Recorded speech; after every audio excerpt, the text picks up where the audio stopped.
그것은 바로 오해라고 하는 겁니다. 우리는 상대방을 안다고 생각을 하지만 우리는 누군가를 오해하게 되어 있습니다. 나라고 하는 존재 자체가 나도 모르는 사이에 어떤 사람에 대한 편견에 사로잡혀 있기 때문에 오해라고 하는 것은 사람과 사람 사이에 피할 수 없는 그런 길인 것 같습니다. 그런 의미에서 성숙한 신앙인이란 무엇을 의미하냐면 내 안에 옳은 것이 하나도 없다라는 것을 내 스스로 인정하는 것입니다. 왜 내가 남을 판단합니까? 왜 내가 남을 정죄합니까? 내가 의롭다, 내가 그 사람보다 낫다라고 하는 그런 생각에서 나를 판단하고 정죄하고 또 심지어는 오해하는 것 아니겠습니까? 그러나 죄인은 내가 항상 옳다고 믿는 생각을 버리고 내가 하나님 앞에서 항상 부족하고 죄인임을 인정하는 것, 그것이 진정한 신앙인의 자세일 것입니다. 이 세상은 내가 옳다고 생각하는 사람이 고소를 하고 내가 바르다고 생각하는 사람이 한 사람을 재판하는 일로 가득 차 있습니다. 그런데 옳다고 믿는 사람이 고소를 하고 재판하는 사람은 과연 누구이겠습니까? 그 사람도 다 죄인입니다. 결국 이 세상은 죄인이 죄인을 고소하고 재판하는 일이 날마다 벌어지고 있습니다. 그래서 바울은 고린도 교회를 향하여 이렇게 이야기를 하죠. 교회 일을 가지고 세상 법정에 내놓지 말아라 라고 이야기하는 이유가 그 재판을 하는 사람도 다 죄인이라는 것을 알기 때문에 그렇게 이야기하는 것입니다. 우리는 계속해서 사도행전 말씀을 보고 있습니다. 사도행전 24장부터 계속 재판에 대한 이야기가 나오고 있습니다. 우리 24장 제일 밑에 말씀, 제일 27절 말씀에 보니까 2년이 지났다라고 말을 하죠. 2년이 지난 후에 예루살렘을 다스리는 총독이 바뀌었습니다. 그전에는 벨릭스였지만은 2년 후에 베스도가 총독으로 부임을 하게 됩니다. 오늘 25장 말씀은 이 베스도가 앞에서 또 재판을 받는 그런 바울의 모습을 우리가 보게 됩니다. 죄 없는 사람을 2년 동안 풀어주지도 않고 감금하는 일이 일어나지 않았습니까? 그래서 그 일 사이에 또 어떤 일들이 있었는지 한번 오늘 본문 말씀을 통해서 살펴보도록 하겠습니다. 우리 1절부터 한번 보시죠. 베스도가 부임한 지 3일 후에 가이사라에서 예루살렘으로 올라가니 대제사장들과 유대인 중 높은 사람들이 바울을 고소할세 베스도의 호의로 바울을 예루살렘으로 옮기기를 청하니 이는 길에 매복하였다가 그를 죽이고자 함이더라. 쉬운 말씀인데 좀 어렵게 해놨습니다. 어떤 말씀이냐면은 베스도가 벨릭스 후임으로 이제 예루살렘 총독으로 이제 부임했다라는 이야기입니다. 누군가는 떠났고 누군가는 왔습니다. 정권이 바뀌었죠. 누구나 그 자리에 오래 앉아 있지는 못합니다. 정한 때가 되면 물러가는 것이 맞습니다. 벨릭스가 왜 물러가게 되었느냐? 예루살렘에 폭동이 일어났거든요. 폭동이 일어났는데 그것을 너무 무자비하게 진압을 한 겁니다. 그래서 로마에서 굉장히 이 무자비하게 진압한 일을 가지고 굉장히 이걸 골치를 앓게 되는 거죠. 그래서 정한 기한이 되기 전에 그를 소환을 해버린 겁니다. 소환을 해버리고 벨릭스는 이제 로마로 소환을 하게 되었고 그의 후임으로 베스도가 오게 된 거죠. 여러분 보십시오. 1절에 보니까 베스도가 부임한 지 3일 후에 뭐 했습니까? 가이사라는 베스도가 머물고 있는 그런 도시입니다. 행정도시죠. 그래서 이 가이사라라고 하는 것은 헤롯이 로마 황제를 위해서 바친 도시입니다. 아주 잘 만들어 놨습니다.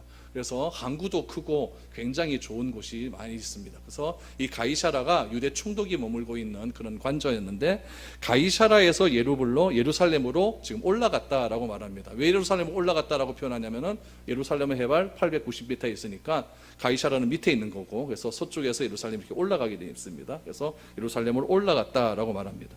왜 예루살렘으로 갔냐? 이유는 딱 하나인 겁니다. 인사하러 가는 겁니다. 여러분 우리도 정당 정치할 때 보면 정당 대표가 바뀌면은 여당이나 야당 대표들한테 인사하러 가지 않습니까? 그 얘기입니다. 지금 베스도가 지금 총독으로 왔으니까 이 베스도는 유대라고 하는 나라를 다스리고 있거든요. 유대라고 하는 나라를 다스리기 위해서는 무엇을 잘해야 되냐면은 유대인들의 마음을 잘 잡아야 됩니다. 유대인들의 마음은 다 누구한테 가 있느냐? 예루살렘에 있는 성전에 다 가 있어요. 그럼 성전을 관리하는 책임자가 최고의 여론을 다 조정한다는 이야기죠. 모든 민심이 다 예루살렘 성전에서 나오는 거예요. 그래서 이 유대 총독 베스도가 부임을 하고 3일 만에 예루살렘으로 간 것은 무엇이냐면은 그만큼 유대 나라라고 하는 사회가 종교적인 권위, 종교적인 지도자들의 힘이 셌다는 것을 의미하는 겁니다. 제일 처음으로 인사로 간 사람이 누굽니까? 종교 지도자들한테 인사를 하러 가는 겁니다. 그 종교 지도자들 누굽니까? 대제사장 아나니아죠. 대제사장과 유대인 중 높은 사람이라고 했으니까 사두개인들을 말합니다. 성전의 총책임은 사두개인들이 다 모든 것을 다 쥐고 있거든요. 그래서 사두개인들 또 그들에게 지금 인사를 하러 간 겁니다. 인사를 하러 갔더니 지금 대제사장과 유대인 중 높은 사람들이 처음으로 인사를 하러 간 벨릭스의 베스도에게 민원을 청원하는 겁니다. 민원을 넣는데 그 민원이 무엇이냐면은 바울을 예루살렘으로 좀 데리고 와달라, 이 민원을 넣은 겁니다. 지금 1절에서 3절 다 이해됐죠? 그렇게 민원을 넣었는데 왜 그러면은 바울을, 가이사라에 있는 바울을 예루살렘으로 데려오기를 원하느냐? 3절에 보니까 이는 가이사라에서 예루살렘으로 오는 도중에 매복하였다가 바울을 뭐하기 위해서 죽이려고 그렇게 했다라고 이야기를 하고 있는 것입니다. 여러분, 시간이 몇 년 지났습니까? 24장에서 25장 사이에 몇 년 지났어요? 2년이 지났습니다. 2년 전에 가이사라에 구금되어 있고 재판을 받았지만 바울의 죄는 전혀 찾지를 못했습니다. 지금 유대 총독은 바울을 풀어주게 되면 유대인들의 미움을 받아서 자기가 그 유대 예루살렘을 다스리는 게 굉장히 힘들어지는 것이고, 또 죄를 뒤집어 씌워서 가둔다는 것은 죄가 없는 사람인 줄 뻔히 알기 때문에 가두는 것도 맹한 거죠. 그래서 그 앞에 벨릭스는 뭐라고 했습니까? 그냥 자유를 주되, 감옥에 있지만 자유를 주되, 면회하는 사람 그거 사양하지 말고 다 만날 수 있도록 해줘라, 이렇게 말을 하지 않았습니까? 그러면 예루살렘에 있는 사람들, 다시 말하면 오늘 2절 말씀해 보니까, 1절 말씀해 보니까 유대인 중 높은 사람들, 그 사람도 누구냐면 유대인들에게 존경받는 사람들이거든요. 거룩하다는 말을 듣고 있는 종교지도자들이 몇 년 지났다 그랬습니까? 2년 지났어요. 왜 2년 동안 바울을 죽이는 것을 포기하지 않고 있을까요? 그럼 이것을 잘 봐야 된다는 이야기입니다. 지금 눈앞에 바울이 있다 그러면은 2년 동안 원한이 있기 때문에 죽이는 거 괜찮아요. 그렇죠? 마음 품을 수 있어요. 좀 잊어먹을만 싶으면 내 눈앞에 막 그러면 뭐 그럴 수 있죠. 그렇죠? 근데 지금 유대인들하고 바울은 지금 한 160km 떨어져 있는 곳에 있거든요. 2년 동안 한 번도 보지 못했어요. 그럼에도 불구하고 이 유대인들은 바울 죽이는 것을 포기하지 않고 있다는 이야기입니다. 여러분, 사람을 죽이겠다고 하는 생각이 보통 생각입니까? 우리 그냥 싸울 때 죽여버릴라 이런 말 하잖아요. 여러분, 이 죽인다는 생각은 보통 생각이 아니거든요. 그런데 누군가를 죽인다고 생각하는 생각이 왜 들어오느냐, 이 얘기죠. 왜 들어오느냐. 성경은 그것에 대해서 분명히 우리에게 이야기하고 있습니다. 왜 우리가 형언할 수 없는 분노에 사로잡혀 있는가? 가인과 아벨이 똑같이 제사를 드리지 않습니까? 가인의 예배는 안 받고 아벨의 예배는 받았습니다. 그러면 가인이 그 자리에서 바로 아벨을 죽였습니까? 아닙니다. 가인은 분노를 갖고 계속 있었습니다. 계속 있다가 한 며칠 있다가 빈들에서 동생을 보자, 그때 그 분노가 폭발돼서 아벨을 죽였다는 이야기입니다. 분노가 왜 이렇게 자꾸 올라와서 사람들로 하여금 사람을 죽이고자 하는 그런 마음이 생겼을까? 성경을 한번 볼까요? 요한복음 13장 2절 우리 같이 한번 읽어보죠. 시작. 마귀가 벌써 시몬의 아들 가룟 유다의 마음에 예수를 팔려는 생각을 넣었더라. 가룟 유다가 예수님을 팔겠다고 하는 생각은 나의 생각이 아니었습니다. 왜냐하면 예수님을 팔겠다고 하는 생각을, 요한은 이야기를 누가 넣었다? 마귀가 넣었다라고 말합니다. 예수님이 이 땅에 왜 오셨습니까? 마귀의 일을 멸하기 위해서 이 땅에 오셨습니다. 왜 예루살렘의 권력자들은 바울을 못 죽여서 안달이 날까요? 1993년 서울 성북구 장이동에서 30대 초반에 이호성이라는 사람이 있었습니다. 연세 드신 분은 좀 아실지 모르겠는데, 이 이호성이라는 사람이 돈 때문에 자기 부모님과 시비가 붙었어요. 그래서 부모님을 죽였습니다. 형수와 형을 죽였습니다. 조카를 죽였습니다. 5명을 그 자리에서 죽여버린 거예요. 죽여버리고 어디다 파묻었냐면은 그 아버지 집 마당에다 파묻어 버렸습니다. 나중에 그 사람이 교도소에 들어갔습니다. 사형 선고를 받았어요. 그때 그 사람이 그 교도소 소장이었던 어떤 분을 만나게 되면 박효진 장로님을 만납니다. 여러분, 박효진 장로님이라고 요즘 많이 돌아다니는, 그 교도소 소장으로 많이 돌아다니는 사람이 있어요. 그 박효진 장로님을 만나서 예수를 믿게 되었어요. 예수님에 대한 이야기를 듣고 이호성이 예수님을 영접하게 됩니다. 그리고 모든 과거를 털어놓습니다. 그리고 이렇게 이야기하죠. 자신이 부모와 가족을 죽이기 3일 전부터 자꾸 마음속에 이상한 존재가 환청이 들리기 시작하는데, 죽여라, 죽여라, 죽여라, 이런 환청이 들리기 시작했다는 거죠. 그가 검찰 조사 과정에서, 경찰 조사 과정에서 그 이야기를 그대로 했습니다.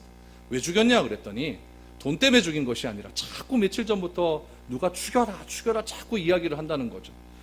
그래서 검증서에 보면은, 그 경찰 조서에 보면은 정신병자 취급을 받았습니다.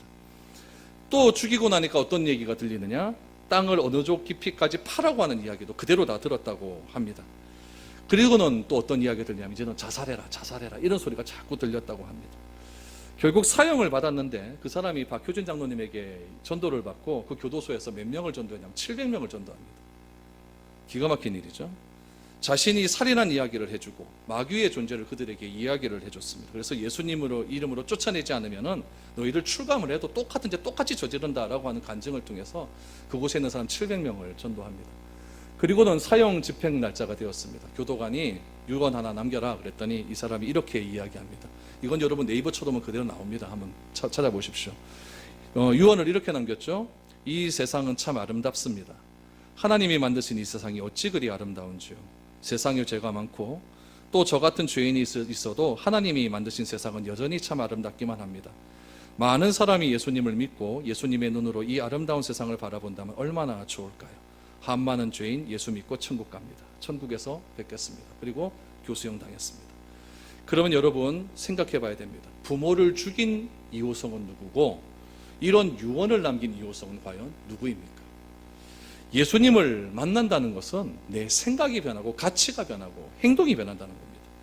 예수를 믿고 변한다는 얘기가 여러분 교도소에만 있을 수 있을까요? 교도소 밖에서는 일어나지 않는 일일까요? 여러분 예수를 믿고 변화되는 것은 동일하게 일어나는 일입니다. 예수를 믿는다라고 하는 것은 무엇이냐면은 안 보이는 것이 보이기 시작했다라고 하는 그런 의미가 담겨져 있습니다. 이런 변화를 경험하지 않으면 우리는 세상에 속을 수밖에 없습니다. 하나님이 우리에게 주신 권세는 영적인 권세이고 악한 것을 내쫓을 수 있는 그런 권세를 하나님은 우리에게 주셨습니다. 우리가 분노에 사로잡힐 때 누군가를 죽이고 싶도록 미운 마음 생각이 들면은 누가 왜 나에게 이런 분노를 주고 왜 나에게 이렇게 죽이고 싶은 그런 살인의 충동을 주는지 잘 생각해 보아야 합니다. 그렇지 않고 2년, 3년 미워하는 감정으로 계속 이런 감정으로 살아가다 보면 여러분 우리도 살인을 저지르지 않을 것이라고 어떻게 장담할 수가 있겠습니까? 여러분 이것이 교회라고 안전하겠습니까? 절대 그렇지 않습니다. 교회도 똑같은 일이 벌어지고 납니다. 교회도 여러분 패가 갈려지고 그 상대방에 대한 분노가 쌓이게 되면 죽이고 싶도록 미워지는 일들이 교회에서도 똑같이 일어납니다. 그럼 요한계시록 2장 9절 말씀을 보시면 이런 일들이 교회에서도 일어난다라고 이야기합니다. 같이 읽어볼까요? 시작. 내가 내 환난과 궁핍을 알거니와 실상은 내가 부요한 자니라. 자칭 유대인이라 하는 자들의 비방도 알거니와 실상은 유대인이 아니오 사탄의 회당이라. 요한복음 2장 9절의 이 말씀은 지금 예수께서 서머나 교회 사자에게 보낸 편지입니다. 그런데 무엇이라고 이야기하냐면은 내가 내 환난과 궁핍은 알거니와 실상은 부유한 자다라고 말하는 것으로 보아서 서머나 교회는 굉장히 가난한 교회였습니다. 헌금도 없고 가난한 사람들이 많고 정말 가난한 교회였죠. 세상 사람들은 이 교회를 가리켜서 가난하다라고 이야기했지만 예수님은 이 서머나 교회를 가리켜서 무엇이라고 이야기하냐면은 실상은 내가 뭐하다? 부유하다라고 말을 합니다. 예수님은 이 교회가 우리 눈에 보기에는 환난과 궁핍한 교회 같지만은 예수님의 눈에 보기에는 부자다라고 이야기한 겁니다. 여러분 이것이 하나님의 관점이라는 이야기죠. 하나님은 내가 소유하고 있는 것으로 부의 척도를 삼으시는 것이 아니라 주님을 제대로 아는가 모르는가 하는 것으로 부의 척도를 삼고 있다는 것을 알고 있습니다. 그런데 이 성원아 교회에 문제가 생겼어요. 어떤 문제가 생겼냐면 교회끼리 파벌이 세워서 싸우기 시작한다는 이야기죠.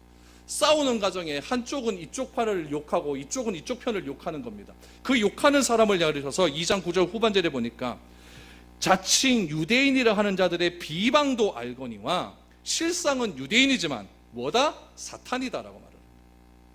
여러분 교회에서도 이런 일은 일어날 수 있다는 이야기입니다. 교회에서 비방하지 말라는 이유가 바로 여기에 있는 거예요. 왜 남을 판단합니까? 왜 남을 정죄합니까? 왜 남을 그렇게 욕합니까? 저는 이 시대에 교회를 비방하는 세력이 있음을 믿고 있습니다. 얼마나 많은 비방하는 세력들이 있습니다. 그럼 여러분 그 비방하는 세력들이 하나님을 압니까? 그 비방하는 사람들이 성경에 대해서 알아요? 그 비방하는 사람들이 예수 그리스도를 압니까? 교회가 압니까? 교회가 뭔지 알아요? 전혀 모르는 상태에서 드러나는 현상만 가지고 교회를 판단하고 정죄하는 사람들이 얼마나 많이 있는지 모릅니다. 그런 자를 향하여 사탄의 회당이다. 그거는 유대인이 아니다 라고 이야기하는 거죠. 여러분 다시 본문으로 돌아가서 왜 이야기를 하느냐? 본문에 나타난 유대인들 보십시오. 유대인 대제사장 기도합니까 안 합니까? 기도 많이 하는 사람들입니다. 율법을 알아요 몰라요? 율법 너무나 많이 아는 자들이죠. 금식은 얼마나 많이 하는지 모릅니다. 누구보다도 종교적인 일에 열심을 가진 그런 사람이었습니다. 그런데 그 사람들이 눈앞에 있지도 않은 바울을 2년 동안 왜 죽이겠다고 그렇게 분노를 안고 있습니까? 여러분 이것은 자기의 생각이 아니에요. 사탄이 는 생각이에요.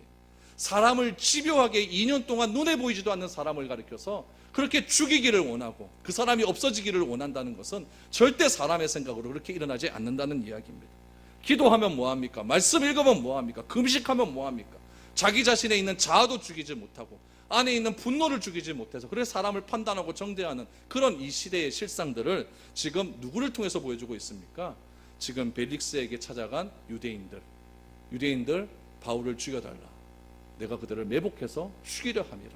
이런 실상을 통해서 오늘날의 우리 사회의 모습을 바라보아야 한다는 이야기입니다. 이 시대의 교회는 영적인 분별력을 회복해야 됩니다. 왜 이렇게 판단하고 정죄하는 일들이 많을까요? 그 안에는 틀림없이 보이지 않는 영적인 힘이 작용한다는 것을 기억해야 됩니다. 무엇이 실상입니까? 무엇이 허상입니까? 교회와 그리스도인들이 그것을 구별하지 못하기 때문에 자꾸만 교회가 세상이 추구하는 것에 미쳐가지고 그것만 추구하면 된다라고 하는 식으로 어떤 수단과 방법을 가리지 않아서라도 그것만 추구하면 된다는 식으로 그렇게 지금 교회가 흘러가고 있는 것 아니겠습니까? 오늘 본문 1절에서 3절 말씀을 통해서 이 종교인들의 이런 사악한 행태, 이 사악한 행태는 사람의 마음이 아니라 사탄의 마음임을 우리는 기억해야 됩니다. 그러면 이러한 일들을 유대 총독 베스도가 알까요? 모를까요? 오늘 4절에서 6절 말씀을 통해서 7절 말씀을 통해서 우리 베스도의 반응을 한번 보시기 바랍니다. 베스도가 대답하여 바울이 가이사라에 구출된 것과 자기도 멀지 않아 떠나갈 것을 말하고 또 이르되 너희 중 유력한 자들은 나와 함께 내려가서 그 사람에게 만일 옳지 아니한 일이 있거든 고발하라 하니라. 베스도가 그들 가운데 8일 혹은 10일을 지낸 후 가이사라로 내려가서 이튿날 재판자리에 앉고 바울을 데려오라 명하니 그가 나오매 예루살렘에서 내려온 유대인들이 둘러서서 여러 가지 중대한 사건으로 고발하되 능히 증거를 대지 못한지라. 베스도가 그래도 양심이 있었어요. 무죄라는 걸 알고 있었거든요. 다 보고 업무 보고 받잖아요. 처음에 들어오게 되면요. 업무 보고 받으면서 제일 고칫덩어리가 이 바울입니다라는 업무 보고를 다 받은 거예요. 다 받고 경찰 조사도 다 본 겁니다. 봤더니 바울이 죄가 있다는 것을 없다는 것을 이 베스도도 아는 거죠. 그래서 이야기하는 거죠. 구류된 것과 자기도 멀지 않아 떠나갈 거다. 지금 유대인들은 뭐라고 얘기했습니까? 바울을 예루살렘으로 데리고 와달라고 얘기했죠. 왜요? 죽이려고 하니까. 그러니까 베스도가 그걸 거부하는 거예요. 그럴 필요 없다. 베스도가 옮겨 이감하는 것을 허락하지 않았습니다. 그래서 베스도는 바울을 고소하려는 유대인들에게 말합니다. 나 좀 있으면 다시 가이사라 갈 거다. 그러니까 너네들 그렇게 바울을 고소하고 싶으면은 너네들이 차라리 가자라고 이야기를 하는 겁니다. 그 말을 하고 오늘 보니까 8일에서 10일 후에 베스도가 예루살렘을 떠납니다. 떠날 때 누구도 같이 갑니까? 유대인 지도자들도 같이 간 거예요. 가이사라로. 같이 가서 이튿날 베스도가 가이사라에 도착한 지 이튿날 바울을 데리고 와라. 그래서 법정에 세웠죠. 법정에 세운 장면이 나오게 되었습니다. 이 재판은 여러분 2년 전 재판과 똑같지 않습니까? 지금 총독 있고 여기서 누가 있습니까? 유대 지도자, 대제사장들 있고 주변에는 유대인들 쫙 차 있고 2년 전 재판과 똑같은 일들이 일어나고 있습니다. 베스도가 가이사라로 같이 온 대제사장을 비롯한 유대인들에게 무엇이라고 이야기하냐면 바울 요 앞에 있으니까 기소해라 그랬어요. 기소해라. 그랬더니 7절 말씀해 보니까 여러 가지 중대한 사건으로 고발하되 능히 증거를 대지 못했다라고 이야기합니다. 여러분 이것은 죄가 없다는 것을 안다는 이야기죠. 그래도 여러분 베스도가 판결을 내립니까 안 내립니까? 안 내립니다. 왜 안 내릴까요? 이유는 하나입니다. 지금 눈치 보고 있는 겁니다.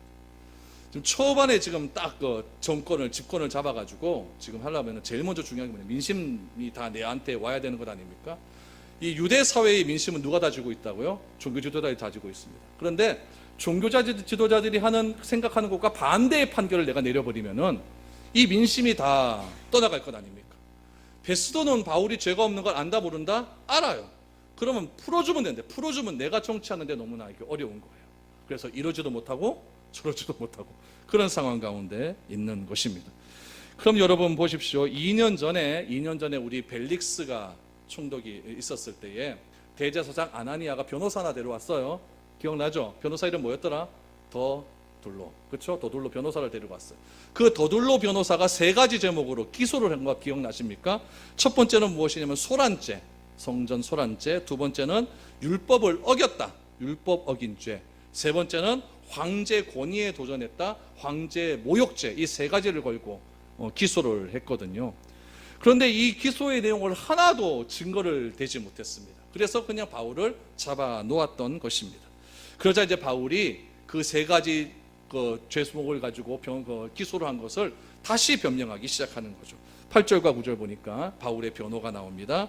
바울이 변명하여 이르되 유대인의 율법이나 성전이나 가이사에게나 내가 도무지 죄를 범하지 아니하였노라 하니 베스도가 유대인의 마음을 얻고자 하여 바울더러 묻되 내가 예루살렘에 올라가서 이 사건에 대하여 내 앞에서 신분을 받으려느냐라고 말합니다. 지금 나오죠? 유대인의 율법이나 성전이나 가이사이거나. 그렇죠? 그러니까 율법은 뭡니까? 율법 모독죄, 성전은 성전 회방죄, 가이사면 황제니까 황제 모욕죄. 이 세 가지에 대해서 난 도무지 죄를 범한 일이 있다 없다? 없다라고 말을 하는 거예요. 없다라고 말을 하는 거예요. 그런데 이 상황에서 바울이 좀 난처하게 된 거죠. 왜냐하면 지금 베스도가 총독되지 얼마 되지 않은 상황 아닙니까? 이제 13일쯤, 14일쯤, 보름쯤 지난 그런 상황이었습니다. 그런 민심 잡아서 사람들의 민심을 자기에게로 오르게 하는 것이 중요한데 민심의 핵심은 누가 가지고 있다고요? 유대인 지도자들이 다 갖고 있잖아요. 그래서 지금 가이사랴의 유대인 지도자들은 다 와 있습니다. 유대교의 지도자의 마음이 자신에게 와야만 이 벨릭스가 총독으로 있는 동안에 유대를 잘 다스릴 수 있을 건데 지금 바울이 자꾸 죄가 없다고 주장을 해버리면 이 베스도가 유대 사회를 다스리는데 좀 어려움이 생기게 되거든요. 그래서 바울이 베스도에게 말을 하는 거죠. 유대인의 마음을 얻고자 예루살렘에 가서 신문을 한번 더 받겠느냐라고 말을 하는 겁니다. 이 말은 누구냐면은 베스도가 유대 지도자들 들으라고 하는 소리입니다. 지금 베스도가 바울에게 너 예루살렘에 가서 지금 신문 한번 더 받겠느냐 이렇게 얘기하는 거죠. 이건 누가 원하는 거였습니까? 유대 지도자들이 1절 2절에서 원하는 바 아니었습니까? 그런데 베스도는 이렇게 해봐야 소용없다는 거 다 알고 있거든요. 다 알고 있는데 유대 지도자들이 눈앞에 있으니까 그들 들으라고 바울 보고 얘기하는 거죠. 그럼 니 저 예루살렘에 가서 재판 한번 더 받을래? 이렇게 얘기하는 거죠. 실상은 바울 보고 하는 거지만 누구 들으라고 하는 소리? 유대 지도자를 들으라고 하는 소리예요. 내가 그만큼 너네들 생각하고 있다라는 이야기죠. 그럼 바울이 가겠습니까? 안 가겠습니까? 안 가는 게 맞겠죠. 그렇죠? 가다가 잡히면 바로 죽는 거니까 안 가겠죠. 그래서 바울이 이제는 이렇게 이야기하는 겁니다. 10절을 보십시오. 바울이 이르되 내가 가이사의 재판 자리에 앞에 섰으니 마땅히 거기서 신문을 받을 것이라. 당신도 잘 아시는 바와 같이 내가 유대인들에게 불의를 행한 일이 없나이다. 만일 내가 불의를 행하여 무슨 죽을 죄를 지었으면 죽기를 사양하지 아니할 것이나 만일 이 사람들이 나를 고발하는 것이 다 사실이 아니면 아무도 나를 그에게 내줄 수 없나이다. 내가 가이사에게 상소하노라. 한데 베스도가 배석자들과 상의하고 이르되 내가 가이사에게 상소하였으니 가이사에게 갈 것이니라. 여러분 이 10절에서 12절이 굉장히 중요한 말입니다. 유대인들이 지금 머리를 써서 지금 바울을 어떻게 쓰든지 예루살렘으로 데리고 오고자 하는 마음이 있는 거예요. 근데 바울에게 사형 선고를 내리기 위해서 아까 세 가지 기소를 했다 그랬죠. 율법 모독죄, 성전 회방죄, 황제 모욕죄. 이 세 가지는 다 사형에 해당되는 그런 죄일 수 있거든요. 그 중에서 여러분 황제 반역죄가 있었습니다. 황제 반역죄는 여러분 종교적인 겁니까? 정치적인 겁니까? 정치적인 거죠. 그렇죠? 그러니까 지금 종교재판에서 정치재판으로 지금 옮기려고 하고 있는 거예요. 바울이 로마 시민권을 가지고 있지 않습니까? 로마 시민권을 가지고 있기 때문에 지금 상소를 하겠다라고 이야기를 하는데 오늘 11절 말씀해 보니까 내가 가이사에게 상소한다라고 말을 하는데 이 상소의 말을 조금 의미를 좀 새겨봐야 됩니다. 상소는 여러분 두 가지 상소가 있습니다. 로마 시대 때는 두 가지 상소예요. 첫 번째 상소는 뭐냐면은 아펠라치오라고 하는 상소예요. 아펠라치오. 이건 무슨 말이냐면 요즘도 흔히 일어나는 상소인데 1차에서 내가 유죄를 받았습니다. 근데 그게 좀 억울해요. 그러면 2차로 재판 한번 더 받을 수 있죠. 그렇죠? 1차에서 내가 유죄받고 2차 한번 더 받겠다. 이것을 무엇이라고 이야기하냐면은 아펠라치오 상소라고 합니다. 또 하나의 상소가 있는데 이것은 무엇이냐면은 프로포카치 상소, 프로포카치오라고 하는 상소입니다. 프로포카치오 상소. 이거는 뭐냐면은 일반 사람은 상소할 수 없어요. 오직 로마의 시민권자만 상소할 수 있는 거예요. 근데 이 상소는 즉각적으로 누구에게 가냐면은 황제 앞에 가서 상소를 받을 수 있는 거죠. 로마 시민권자들에게 주는 굉장히 큰 특권이라는 이야기입니다. 바울이 지금 11절과 12절 거기서 내가 가이사에게 상소하겠다, 그래서 내가 가이사에게 가겠다라고 하는 것은 지금 어떤 상소를 이야기합니까? 프로포카치오 상소를 이야기하는 거예요. 나는 로마 시민권자다. 그러니까 이제 너희들 쫄따구들하고 얘기하기 싫다는 얘기예요. 예루살렘 종교주의자 차라 말해도 안 되는 거고, 지금 베스도 너도 안 된다. 난 누구에게 가겠다? 황제 앞에 가서 상소를 받겠다라고 이야기를 하는 겁니다. 그럼 여러분, 황제는 어디에 있습니까? 대구에 있어요, 서울에 있어요? 로마에 있지 않습니까? 바울이 결국 가고자 하는 곳은 어디예요? 로마 아닙니까? 바울이 이렇게 로마를 갑니다. 지금 바울이 재판을 받기 위해서 로마에 가겠다라는 거죠. 지금 바울은 유죄도 아니고 무죄도 아닌 상태에서 2년이 지났습니다. 베스도에 의해서 또 재판이 시작되는데 결론 못 내립니다. 이제 누가 바울을 재판할 수 있겠습니까? 바울을 재판할 수 있는 사람은 지금 이제는 유대인도 아닙니다. 또 베스도도 아닙니다. 오직 한 사람만 남았습니다. 그 사람이 누굽니까? 황제 가이사입니다. 그 사람만 남았어요. 그래서 베스도는 가이사 법정으로 바울을 내보내기로 결단을 합니다.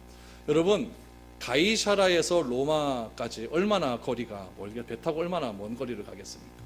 바울이 거기를 가려면요, 얼마나 많은 위험이 있는지 모릅니다. 바울이 또 배를 타고 간다면 거기 그 당시에 또 광풍도 있고 또 여러 가지 태풍의 상황도 있고 여러 가지 상황들 다 봐야 되기 때문에 육지로 가는 편이 편한데, 육지로 가려면 여러분, 바울이 1차, 2차, 3차 다니면서 고백을 하지 않습니까? 나는 먹지도 못하고 자지도 못하고 동족의 위험도 있었고 또 강도의 위험도 있었고 돌도 많이 맞았고 얼마나 많은 고난을 받습니까? 또 여러분, 바울이 저 1차 전도 여행 때 바보섬에서 지금 비시디아 안디옥으로 가는 도중에 아우구스도 길이라고 하는 그 길을 통해서 이렇게 올라가게 되는데, 그 아우구스도의 길은 무슨 길이냐면 산맥을 통과하는 그런 길입니다. 책에 보니까 그 산맥을 통과하는 길에 강도떼가 그렇게 많았다고 해요. 또 아우구스도로 가는 그 길에는 여러 만년설이 있기 때문에 조금만 이상해 버리면 거기 강이, 만년설에 있는 눈이 다 녹아버려서 강이 범람을 하기 때문에 굉장히 상황이 위험에 처해 있을 수가 있습니다. 바울이 1차 전도여행 때 바보섬을 넘어가가 바보에서 그 아우구스도의 길로 가는 도중에 그가 물 홍수를 만나서 완전히 죽을 뻔한 경험이 있었다는 역사적 기록이 있습니다. 그래서 굉장히 막 사람이 죽을 뻔한 그런 것들이 있었고, 또 바울이 그 채찍에 많이 맞았기 때문에 그 홍수를 당한 그 시점에서 등허리에 채찍 자국이 39대 맞은 자국이 얼마나 많겠습니까? 거기에 병균에 감염이 돼가지고 죽을 뻔한 고비를 거기서 넘겼다고 하는 그런 기록이 있습니다. 그렇기 때문에 바울이 지금 그런 길을 거쳐서 로마로 간다는 것은 너무나 위험한 길입니다. 그런데 하나님께서 바울을 지금 어떻게 로마로 보내시고 있습니까? 로마 군대의 호위에 의해서 완전히 안전한 장치를 해주었어요. 주변의 도적들의 침범을 받지 못할 수 있도록 완벽한 준비를 하셔서 2년 동안 기다리게 하시고 배를 타고 로마로 갈 수 있도록 하나님께서 그렇게 인도해 주신다는 겁니다. 비록 로마로 가는 길에 유라굴로 광풍을 만나서 또 죽을 뻔한 일들이 있었지만 그 가운데서 또 하나님께서 그 원시인들한테 인디안들 원시인들한테 가서 또 놀라운 기적들을 일으켜 주지 않습니까? 이런 상황들을 보면서 바울에 가는 모든 걸음걸음들이 하나님께서 차근차근 인도하신다는 사실을 알 수가 있는 것입니다. 여러분, 우리들의 삶을 한번 보십시오. 비록 우리의 삶이 권고하고 어렵고 힘든 삶을 산다 할지라도 그 삶의 걸음걸음을 인도하시는 분은 하나님이라는 사실을 꼭 기억하시기를 바랍니다. 반드시 우리는요, 주께서 원하는 목적지로 도착하게 될 겁니다. 그 도착지에서 한번, 내가 누누이 하는 말이지만 뭐 하라고요? 뒤를 돌아보십시오. 뒤를 돌아보시면은 자기의 과거의 모든 것들이 다 보일 겁니다. 과거에 어려웠던 것, 힘들었던 것, 눈물 흘렸던 것, 괴로웠던 것, 그 괴로움에 너무나 얹지 못해갖고 하나님을 원망했던 것, 따졌던 것, 나한테 어떻게 이럴 수 있었습니까? 과음 지르는 것 다 뒤에 보일 겁니다. 그런 모든 일들이 하나님의 말씀으로 해석이 되어지기 시작하면 그제서야 내 입에서 나오는 고백은 모든 것이 다 하나님의 은혜였고 합력하여 선을 이루시는 하나님의 은혜였음을 알게 된다는 이야기입니다. 바울의 이 재판받는 과정, 얼마나 어려운 과정이겠습니까? 아무 죄도 없는 바울이 2년 동안 감옥에 있으면서 과연 무슨 생각을 했겠습니까?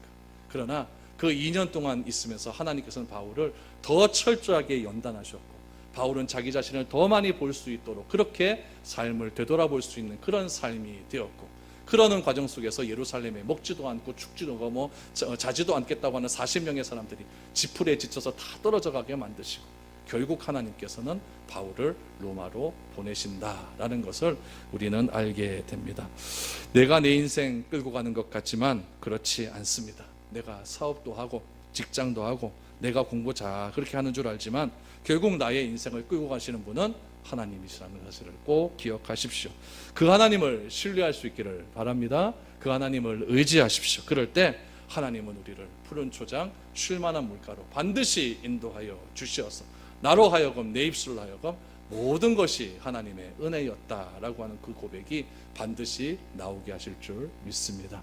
현재 고난은 장차 우리에게 나타날 영광과 좋게 비교할 수 없다는 사실을 기억하시고, 오늘 하루 또 이번 한 주간의 삶이 주의 은혜 가운데 형통하고 은혜의 삶을 살아갈 수 있는 복된 한 주가 될 수 있기를 축복드립니다.